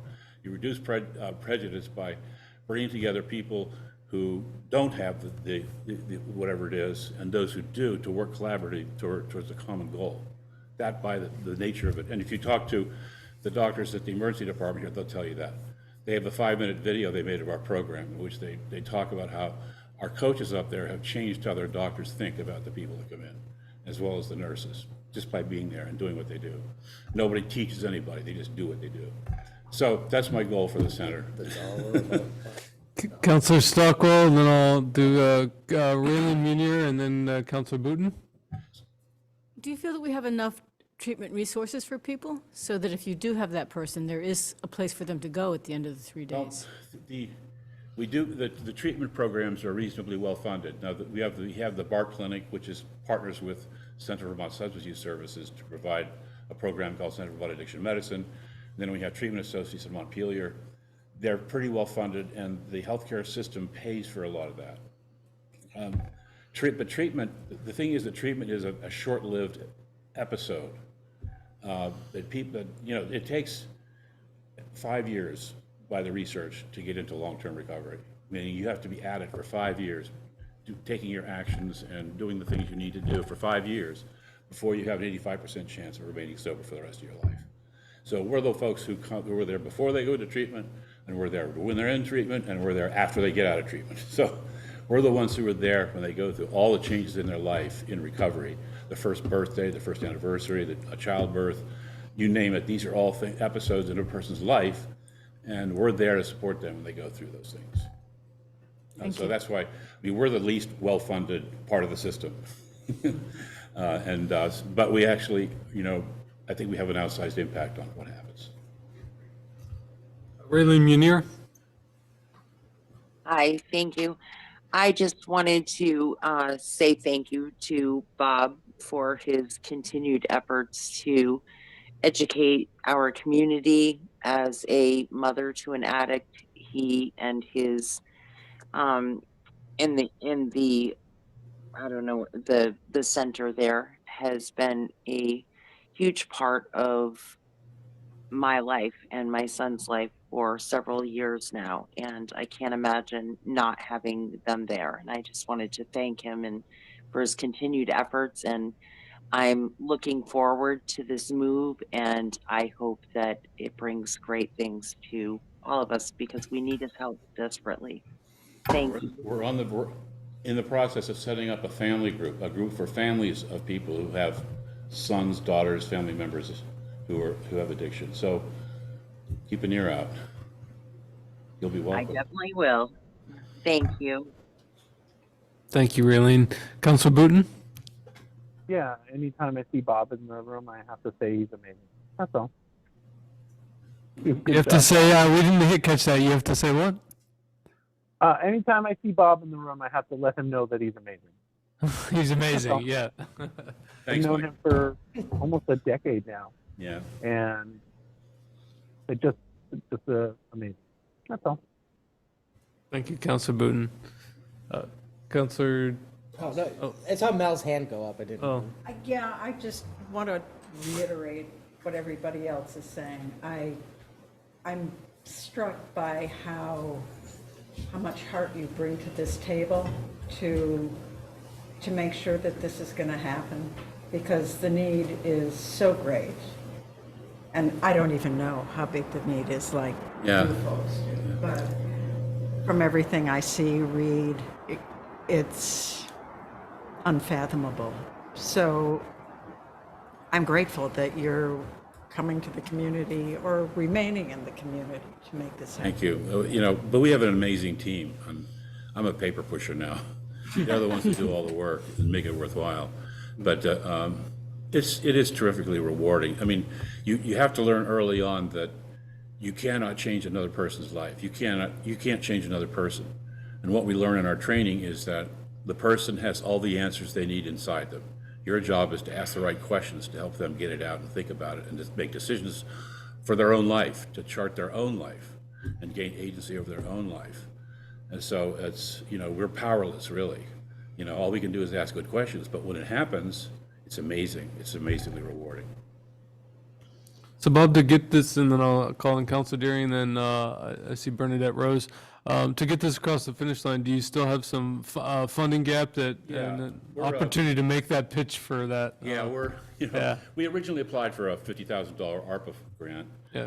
And our grant, our application was in there, you know, and being considered, but the city manager, Storella Castro, raised the question, could we maybe magnify the impact of what we have available for resources if we went this way, because we qualify for these funds, whereas most others don't.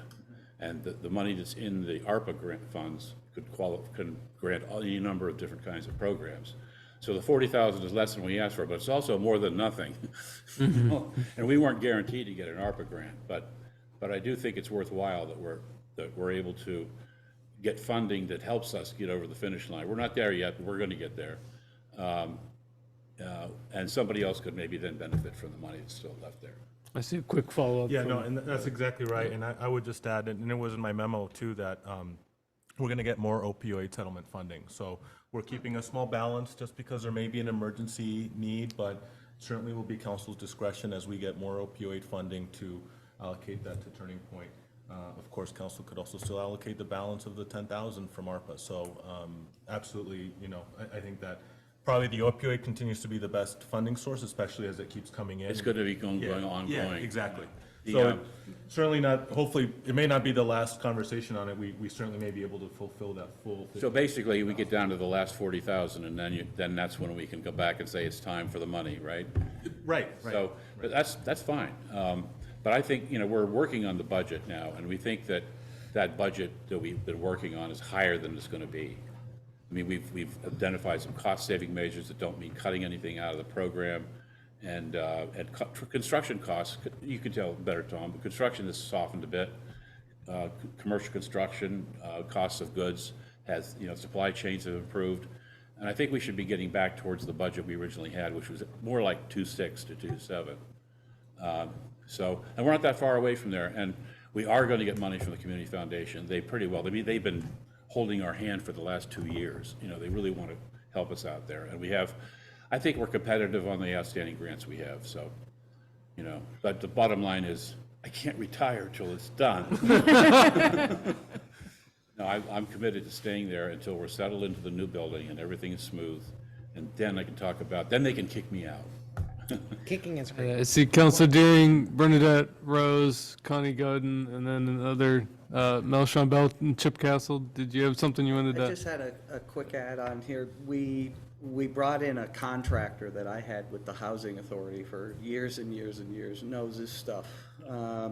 This job is much too big for him. He's a small local contractor, and he took the architects' budgets, the early budgets, and we've been going back and forth between, is this too high? Have you forgotten this? Is it too low? So the other piece that I think will save us some bucks is where the addition part of the building that's not historical or anything, when that's taken out, rather than having a full basement, we'll just put that on a slab. So we're finding, between the original documents, the original drawings and estimates, we're finding savings there. And in addition, the market really has changed a bit.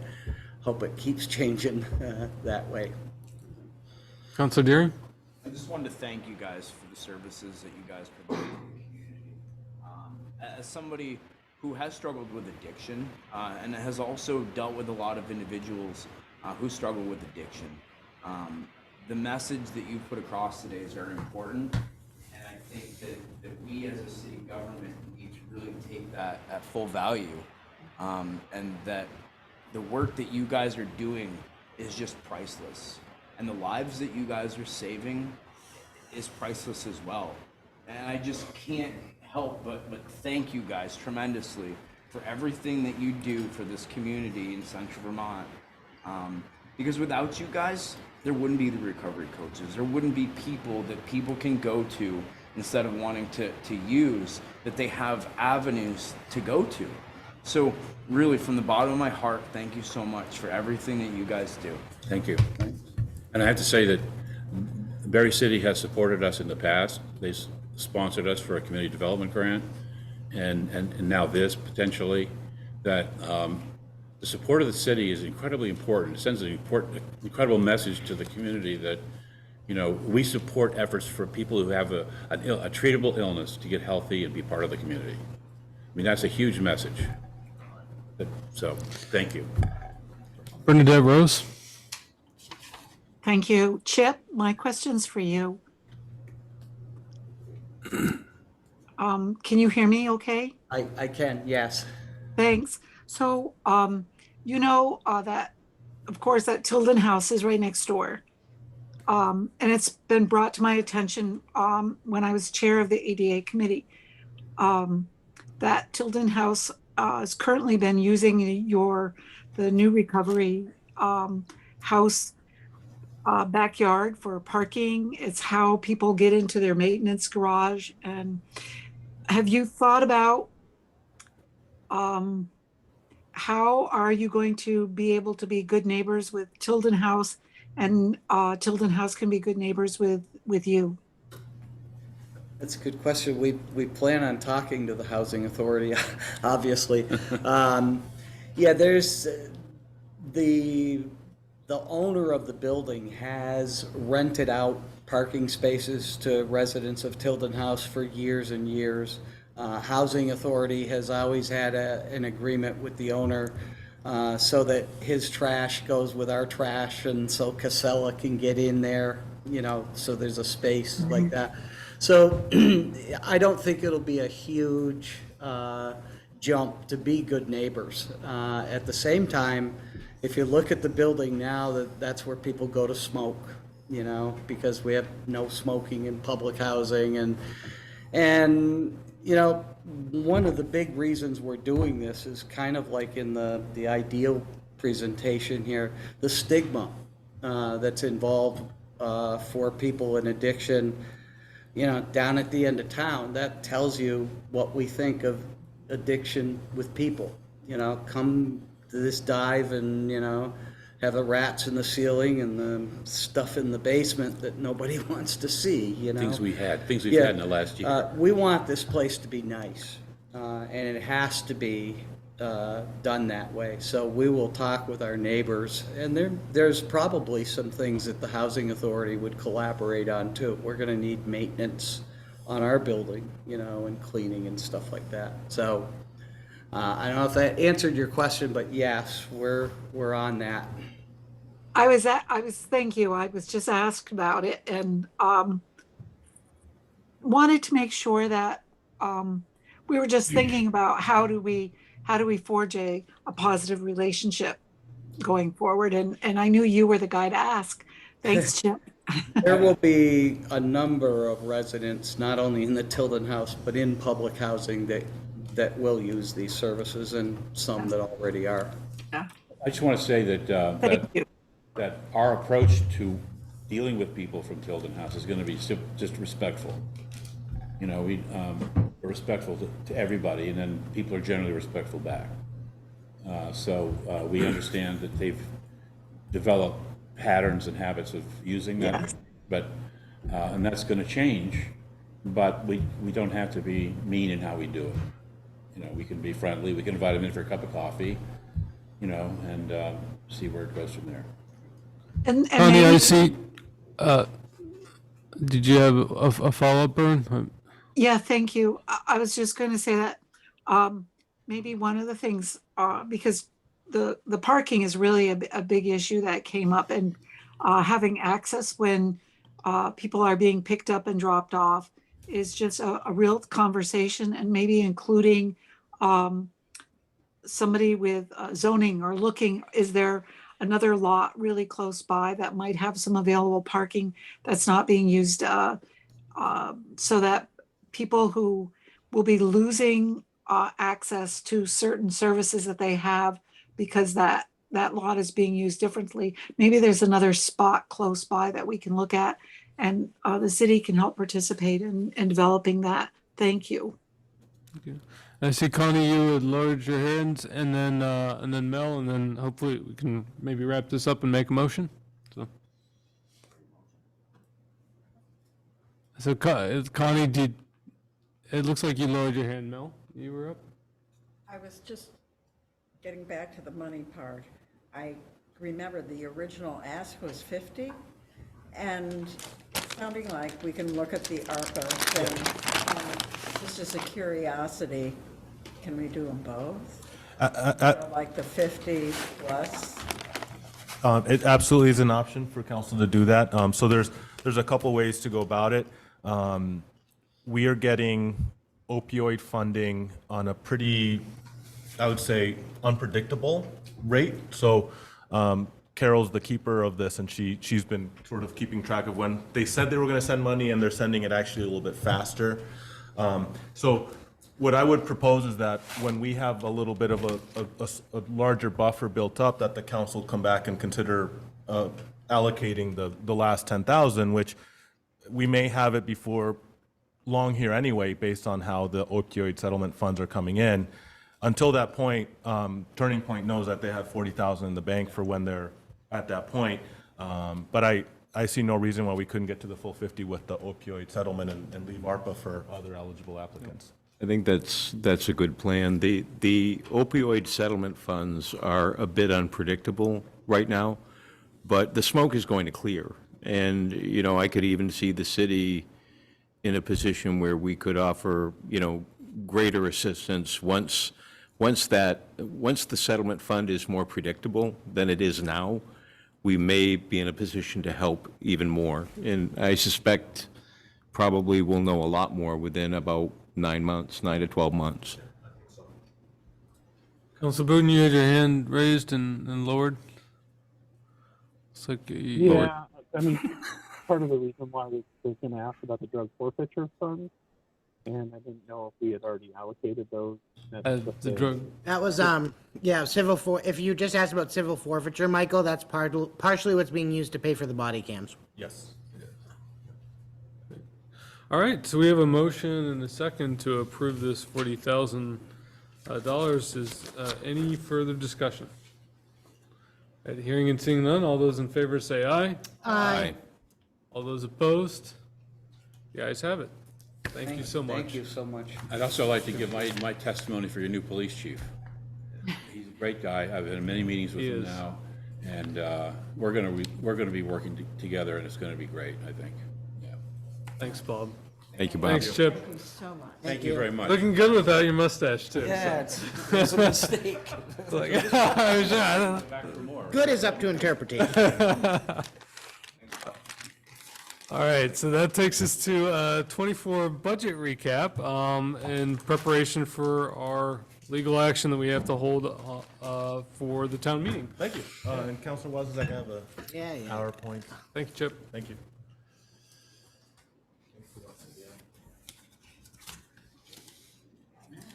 All right, you're gonna do the, it's gonna do the thing, because I tried to be prepared. All right.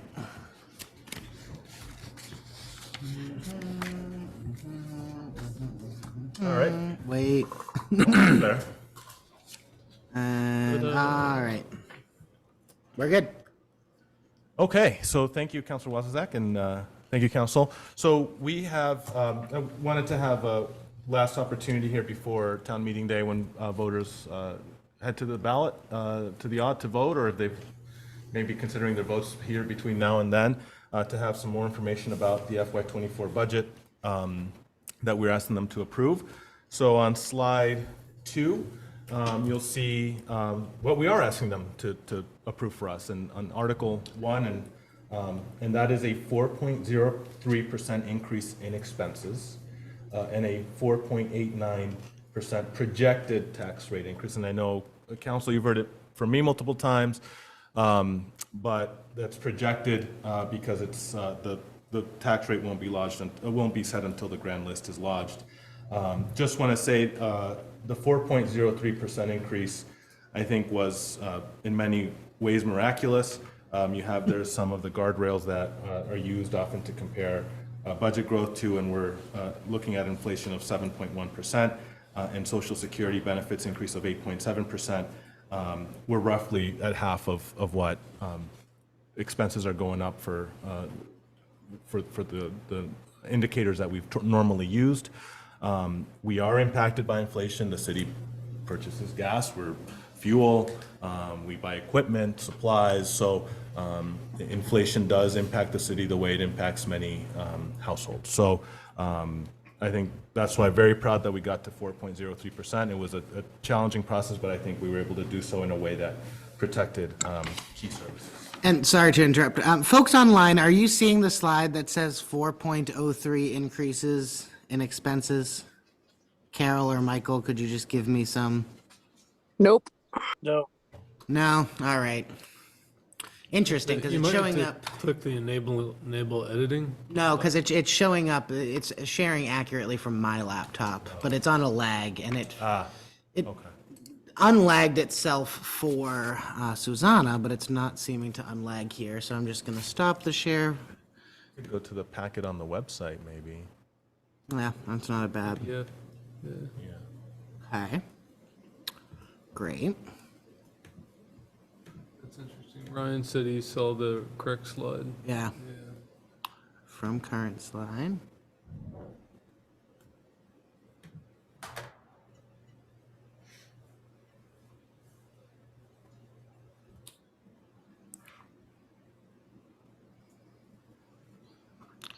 Interesting. I don't know why that is. Let me try. Sorry, if you'll indulge me for a second.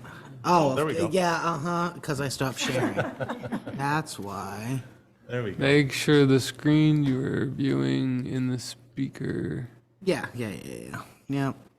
Swipe left. Okay. Let's see if we go to slide 3. Yeah, let's get All there. right. Okay, Hey, there we that go. looks good. So just a reminder of the process. It's been a long one. It kicked off September 20th when we had an initial conversation with council about the conditions we were looking at, that we were facing. Most of them were headwinds, unfortunately. That meeting, we took some parameters from council about where we should try to land this budget. And then from there on, we had several meetings, subsequent meetings to look at individual office budgets. We had the partner organizations on December 6th. We had a budget seminar December 20th, and we had final approval on January 10th. So 8 total council sessions that were partially or fully committed to the budget development process.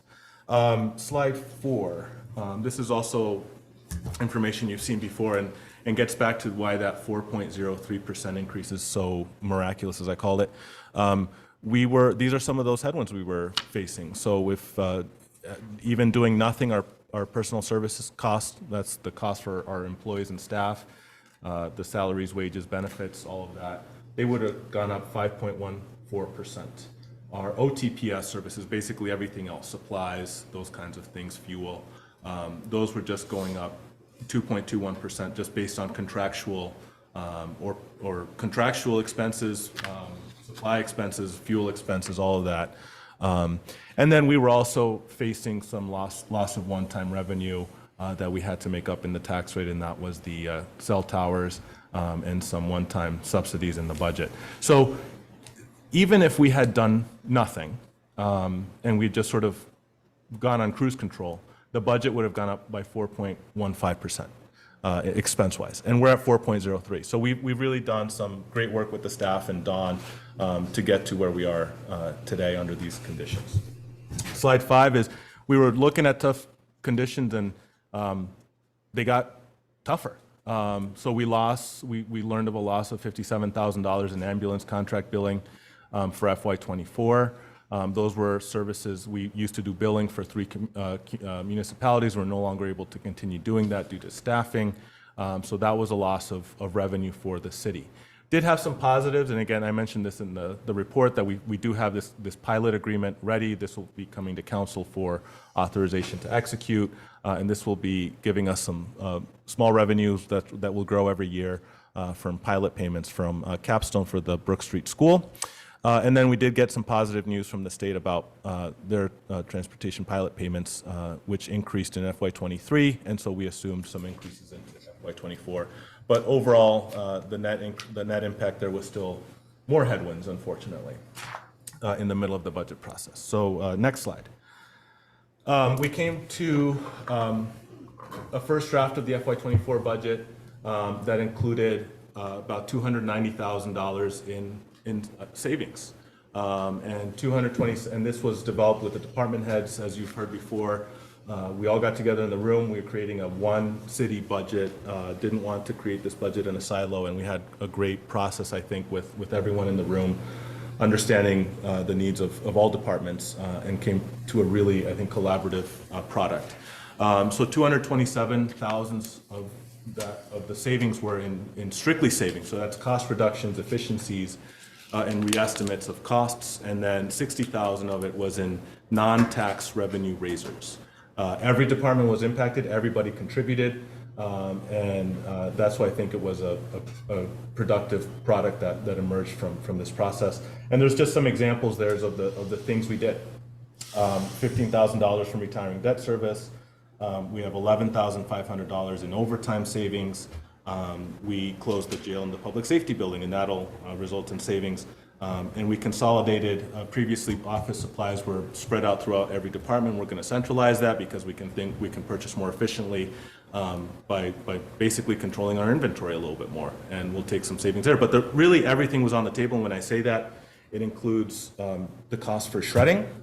I don't print as much as the previous manager, so we don't need to shred as much. So we took savings and shredding. Like every line of the budget was looked at that closely just to give everyone an idea that we did go line by line. And that includes even the shredding budget. And then some examples of the revenue raisers, an increase in the rental registry fee by $10. This had been stagnant for several years. That'll generate about $23,000 in new revenue. Some new permit requirements for big projects going on in the city, and overweight permits for vehicles traveling on our roads, which is consistent with costs and permits that surrounding municipalities have as well. Next slide. This is slide 7. This is just an overview of the partnership partner organization budgets. We had their requests. They all came in to council.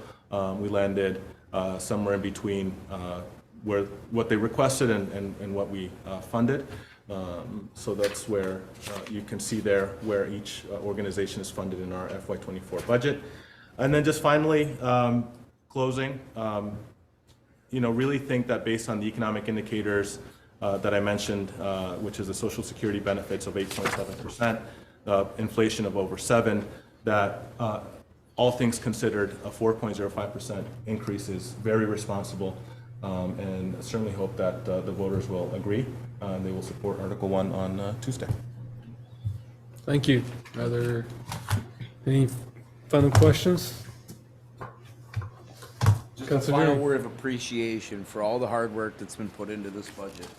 It's been a very long process since September, and I appreciate all the diligence that's been put in from everybody at every aspect. Well said. Well, with that, maybe we can go to our town meeting day ballot articles, the informational hearing that we're required to have before town meeting. Do we need to, this is my first time, I think in the last year, doing a formal hearing. Carol, do I need to do any formal opening and closing of hearings? Yeah, I would, for the minutes, I would say open the hearing, invite questions, and once you feel we're ready to close the hearing, and that's it. Great. All right. Well, I'll open this hearing at 8:47. Are there any comments from the public on this budget? How come I got yelled at when I never had the hearing at the published time, Carol? Oh, yeah. We're an hour behind, huh? Yeah, we blew on that. If I was 3 minutes behind when I was mayor, I got yelled The at. real answer or the... And I'm hurt, but I'll get over it. It's the COVID fog, I think. That's For next year. Yeah. The problem is more if the hearing starts before the time announced. Afterwards, there's more flexibility. Saved by the release valve. Oh, Nicholas and I have been texting each other about. I haven't gotten an elbow yet, so. All right, any other questions, comments? Well, I think I'd echo Councilor Deering's comments. It's just a really well done process and a really responsible budget, and certainly hope that the voters approve this on town meeting day. So, and I see an applause from the audience. So I'll close the hearing if there are no further questions at 8:49. And I think that we don't have to do a motion or anything, right, Carol? No, it's just a statutory requirement. All right. Okay. So in terms of upcoming business, we don't have a meeting next week because it's the town meeting day election, and I know many of us will be volunteering, and some of us will be standing out probably in the cold. And then after that, we'll have the council seated for the next 2-year terms for the three open seats. And I think we're going to do some refreshers on open meeting law and public records and looking at our rules of procedure, just doing refresher updates, onboarding process. Other than that, is there anything else coming up on that first? Possibly, meeting if- agenda? If there's action tonight after executive session, possibly ratification. Okay. But All right. Okay. Anything else city councilors want to preview? Councilor Deering? So I'm kind of looking at a program that was kind of like the Amnesty Day that TJ Donovan had done, looking into some of the stuff. We have an insurmountable amount of parking tickets. And I think that our city could work something out where we might be able to help some people alleviate some of those regressive taxes, shall we call them, or regressive fines. And many of them are on the books that we would just kind of like to see go away. So I'd like to see us kind of take a look at that. I think TJ Donovan did an amazing job with that program that he had done probably 5 or 6 years ago with a lot of the driver's license fees and things like that. It was just an amazing program that I'd caught some more wind of just recently. And then hearing about the entire monetary value of the parking system, I think that if we could recoup some of those fees, it might help our community. So if we can help some people maybe pay off some of those and not have to worry about that burden, that would be something that I would like to kind of foster. yeah, Councilor Jerry, if you send me some information about that program, love to look at it. We're counting on $15,000 in new revenue from parking ticket collection, so really open to any ideas that will help us do that. I know we recently worked with the police department on a person who had a long list of outstanding tickets, and they were good enough to contact us and share that they had financial issues, and so the city worked with them to. What we want to do is retire those. It's in our interest and their interest to do that. So, I think where we can do those kinds of things, we'd be very open to it. Looking at some restorative justice. All right. That takes us to roundtable, and I'll start with Councilor Booton. Councilor Lozon. Thank you. How do you check? Can you just look it up? 4117 or 3H527? What's that? 4117. For what? Parking tickets. Oh, a parking ticket? Yeah. I'll have to look it up. They used to send you a bill, but I haven't got one. I'm sure I got a couple in there, and I'd like to get those cleaned up. I'll have John or Dee look into it. What was the second plate? I'll look it up tomorrow. Cool. Thanks, Carol. Forgiveness for Tom. No. I'm not looking for Tom Lozon, Contemplate. amnesty. Never happened, baby. Like, Viva Las Vegas, by the way. Viva. You asked for my favorite Springsteen song. All and right. Karen, when I got home, she said, Viva Las Vegas, that's your favorite. So apparently, Karen's voted. Tomorrow morning, 7 o'clock, I will be at a steering committee meeting, again, Prospect Heights. I continue to be impressed by MA, her approach to things. I think the manager will be there as well. And I hope people support Barre area development, Article 7 on the ballot. They're doing great things for Barre. And with that, I'm set. Councilor Deering. Wonderful week of Spalding High School sports. Currently, the boys are playing a playoff game right now. They might be done by now. It started at 7, but they're playing a play-down game against Lemoyle. If they win, they're going to play on Saturday. The time is not determined yet, but that should be at the odd. Tomorrow night, the boys hockey is playing their quarterfinal at Essex at 6:15. The girls hockey, I'm sorry, let me rephrase that. The girls basketball is playing their semifinal at the odd tomorrow night. That is an 8:15 start. And then we also have our undefeated girls hockey team playing the semifinals at 5 o'clock on Friday. So I just wanted to kind of give everybody a rundown on all the amazing athletics that are going on in our community. And just not just them playing sports, but these athletes, these student athletes, are also working in our communities.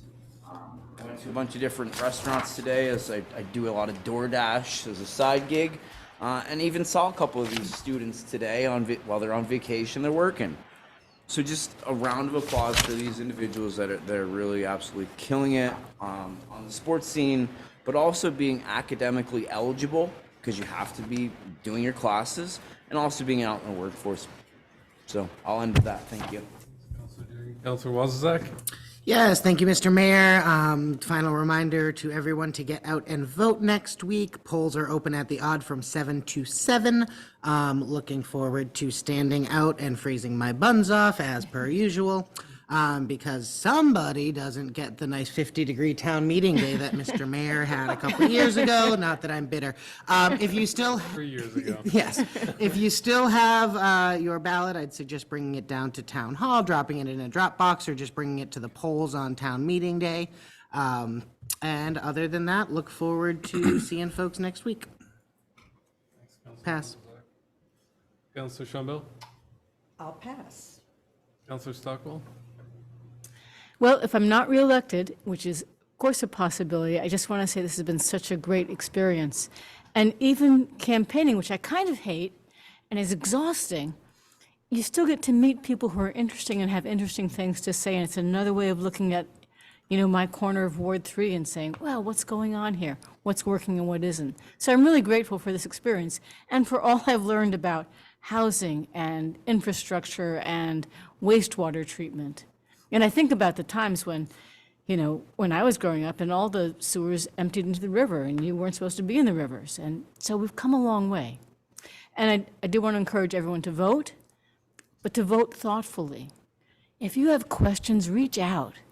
I and everybody else wants to answer your questions. And welcome that chance. Even if your questions are cranky, it's still good. And I'll pass. Thanks, Councilor Stockwell. I'd say, just thinking about the past 2 years, I've just so appreciated serving with you, and I know it is such a service that we all give to this city. There's a lot of time on email, there's a lot of time on the phone, there's a lot of time looking through dense packets, there's a lot of time following up and doing our own research, and that's all such a huge contribution to the civic life of the city. And I think about the past 2 years as a big time of transition. Part of that was the end of the pandemic, emerging out of the pandemic, the transitions and senior staff members looking at retirement, bringing on a new city manager, and I think getting the city's infrastructure house in a better order, taking a step forward in terms of long-term capital planning, and that I really appreciate that you three have been along on that journey. Certainly, there have been times when you made me really angry and disappointed me, and sometimes when you've made, I've been so thankful that you're there. And it's Councilor Wozniak once said to me, "There's high highs and low lows when you serve on this body," and I felt that with you, and if you're here, that's great. And if you're not, that's democracy, and this city will continue to move forward and continue to have tough conversations. And I'm sure this council will continue to find ways of working together to serve this city and keep the progress going. So, all right. And with that, I'll pass. I don't know if Clerk Dawes or the city manager, if you have any final roundtable. So, all right. Okay. Clerk Dawes. I would just say it occurred to me, I should have mentioned it in my the clerk's report. You may have read in the newspaper last Thursday that there were concerns about the Central Vermont Career Center ballots, that there was some difficulty in having them processed during testing with the tabulators. It turns out that the ballots are perfectly fine. It was a tabulator problem in Barre Town. They're getting a new tabulator tomorrow. So I just want to make sure that the public has confidence in those ballots, and the results of that election will be all set for Tuesday. Thank you, Carol. And with that, is there a motion to adjourn this? No, but there's a motion for findings. There I is. would I tried to get us out of here. If the manager You wouldn't wouldn't let mind me. being cryptic, I would move to approve the ASME contract as presented. What's contained in the contract within our briefing that we received last week? The exact same thing that you saw. Okay, then I would move to approve, and we'll get that on the record. And guess that's your recommendation, right? Okay, okay, just checking. There's a, Nicholas. so do you want to, Nicholas, are you fine with taking the I'm motion absolutely now? fine. Yeah, there's been no changes, council, since you were Okay. briefed. All right. So. So there's a motion and a second to ratify the ASME contract as presented at the last meeting with. Noting that it's not on the agenda and we'll have to Ratify next week. re-ratify And I next think week. What but- we're asking is and what'll happen is, you have the line items that were changed. What'll happen is we'll go with ASME line by line. There may be a period or I think my last name might be wrong in it, but we'll make ministerial changes. But what I'm asking for the authority to basically sign the document, unless there's a substantive change, we'll come back to you. And that's my motion. All right, there's a motion and a second to that effect. Any further discussion? Hearing I'm and seeing sorry, none. I didn't catch the seconder. It's Counselor Deering. Thank you. All those in favor say aye. Aye. All those opposed? The ayes have it. That'll take care of that. And then we'll just need a motion on findings for personnel. So moved. Need anything? I don't know if we need it based on, Okay? yeah. All All right, well, motion to adjourn. Second. All right, there is a motion to adjourn at 9:03 and a second by Counselor Wozniak, a second by Counselor Deering, and this will close this two-year, this council's two-year term. So all those in favor say aye. Aye. All those opposed? The ayes have it. Good night, Carol. Good night, Michael. Good night, David. Good night. Good night, Mary and Bern and Joe and Jack and Pamela, Raylene, Dawn, and Connie. And Good Ryan. night.